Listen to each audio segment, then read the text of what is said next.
সালেহা আপনি লিখেছেন গর্ভাবস্থায় চেয়ারে বসে নামাজ আদায় করা যাবে কিনা। আল্লাহ সূরা বাকারার 286 নম্বর আয়াতে বলেছেন, লা ইউকাল্লিফুল্লাহু নাফসান ইল্লা উসআহা, মানুষকে আল্লাহ তাআলা তার সাধ্যের বাইরে কোনো কিছু চাপিয়ে দেন না। ইমরান ইবনে হুসাইন রাদিয়াল্লাহু তাআলা থেকে একটা হাদিস বর্ণিত হয়েছে সহিহ বুখারীতে। তিনি একবার নবী সাল্লাল্লাহু আলাইহি ওয়াসাল্লামের কাছে বলেছেন, ইয়া রাসূলুল্লাহ, আমি এমন একটা রোগে আক্রান্ত যে রোগটা আপনার আমরা যেটাকে একশিরা বা যেটাকে আপনার পাইলস বা এই জাতীয় অ্যানাল ফিসার জাতীয় রোগ বলতে পারি, এরকম একটা রোগের কথা তিনি বললেন।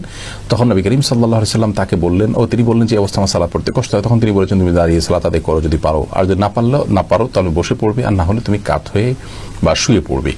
তো এই হাদিস থেকে আমরা স্পষ্ট জানতে পারি অসুস্থতাজনিত কারণে যদি কেউ সালাত যথাযথভাবে সঠিকভাবে দাঁড়িয়ে যথানিয়মে পড়তে না পারেন, তাহলে তিনি যেভাবে পারেন সেভাবে আদায় করবেন।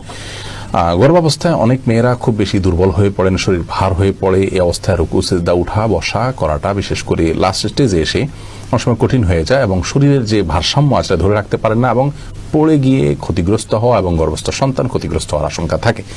এরকম যদি অসুস্থ কোনো মা থাকেন এবং এই পর্যায়ে চলে যায়, তাহলে সেক্ষেত্রে তিনি যদি দাঁড়ানো থেকে চেয়ারে বসতে পারেন, চেয়ার থেকে দাঁড়াতে পারেন, এটুকু পারেন, তাহলে দাঁড়িয়ে সালাত শুরু করবেন। রুকু সিজদার সময় চেয়ারে বসে ইশারা রুকু সিজদা এবং বৈঠক এগুলো সব করবেন। আবার পরবর্তী রাকাতের জন্য তিনি দাঁড়িয়ে যাবেন, যদি এটা তিনি করতে পারেন। আর যদি এটুকু কাজও তার জন্য রিস্কি হয় বা কষ্টকর হয় বা দুঃসাধ্য হয়, তাহলে সেক্ষেত্রে তিনি চেয়ারে বসেই সালাতের শুরু থেকে শেষ পর্যন্ত সালাত আদায় করতে পারবেন। আর যদি এরকম সমস্যা না থাকে, নিছক আরামায়েশের জন্য, নিছক তথাকথিত আপনার ভয় বা রিস্ক, যে রিস্কটা আসলে ওরকম জোরালো কোনো রিস্ক না, এরকম মনে করে তিনি চেয়ারে বসে সালাত আদায় করেন, তাহলে কিন্তু সালাত হবে না। তার অবস্থাটা কতটা আপনার নিরুপায়ের অবস্থা সেটা আগে বের করতে হবে। যদি তিনি সত্যি নিরুপায় হন এবং রিস্কটা প্রবল থাকে উঠা বসা করে সালাত যথাযথভাবে করতে গেলে, তাহলে সেক্ষেত্রে অবশ্যই তার জন্য বসে সালাত আদায় করার সুযোগ আছে চেয়ারে।